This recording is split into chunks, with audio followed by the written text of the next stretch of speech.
What if water disappeared?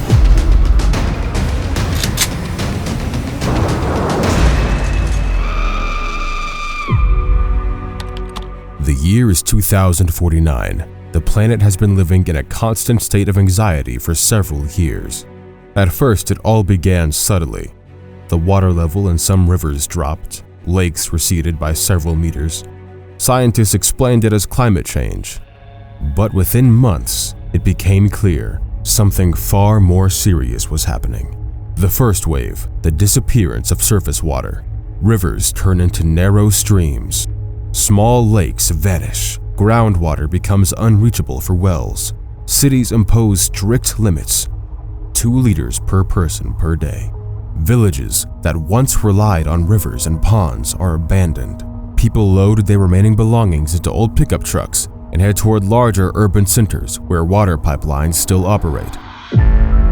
The second wave, even the deepest wells run dry. Drilling rigs that once pumped water from hundreds of meters below now stand as rusting towers on cracked earth. Farms collapse, fields turn to dust, herds of livestock die one after another. People boil soups from canned vegetables and black market water in plastic containers, and no one knows how clean that water really is. The critical point comes when the oceans begin to recede. Coastal cities watch the shoreline retreat by tens of meters. Desalination plants still operate, but supplies of salt water are dwindling fast. Entire ecosystems vanish. Seabirds abandon their nests. Coral reefs die. Fishing fleets return with empty nets. Then begins the dark wave of human reaction. As the remaining water becomes more valuable than gold, cities are swept by an epidemic of looting. Armed gangs seize tankers, ambush water convoys, and break into homes in search of even a few bottles. People learn to hide water in walls, to bury containers under their floors so that neighbors won't find out about their reserves. When humanity is on the brink and virtually no water remains on Earth, governments unveil an invention that changes everything. The sky generators. These are massive towers with metallic coils that release electromagnetic pulses into the atmosphere, triggering artificial downpours. But each launch is a gamble. Along with rain can come chaos, hurricane-force winds, hailstones the size of fists, lightning strikes that set entire blocks ablaze. Calling for rain daily is impossible. The destruction is catastrophic. Governments impose strict regulations. 1 rain day every 2 weeks. In that time, everyone prepares. Cities buzz like beehives. People repair protective suits in case a storm comes with the rain, place reservoirs on rooftops, and clear pipes to collect water. Streets fill with metal tanks and barrels wrapped in special fabric so hail can't puncture them. When the pulse is sent, the sky darkens. At first, the drops are small and pleasant to the touch, and children run outside to feel them on their skin. Then, the true wall of water arrives. People stand in courtyards, wearing heavy helmets and suits, collecting every drop. But with the rain comes raw power.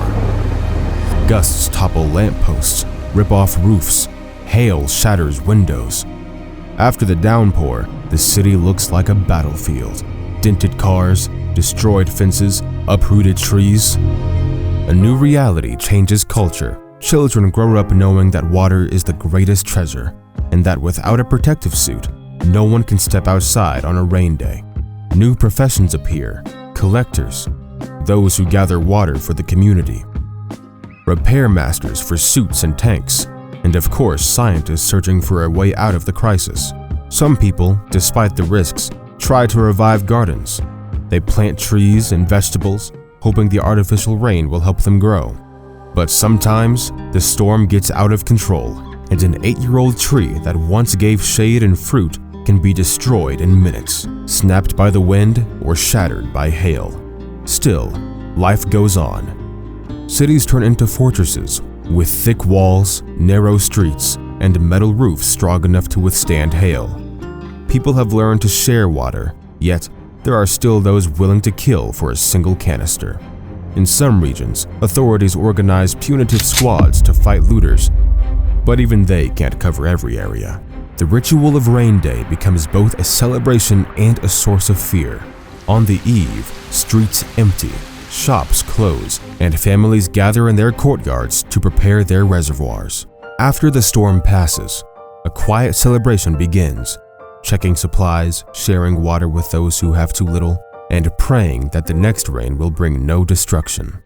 20 years after the first wave, the world is unrecognizable. River maps are no longer needed, oceans have turned into shallow lagoons, and former green continents are now vast brown plains of dust.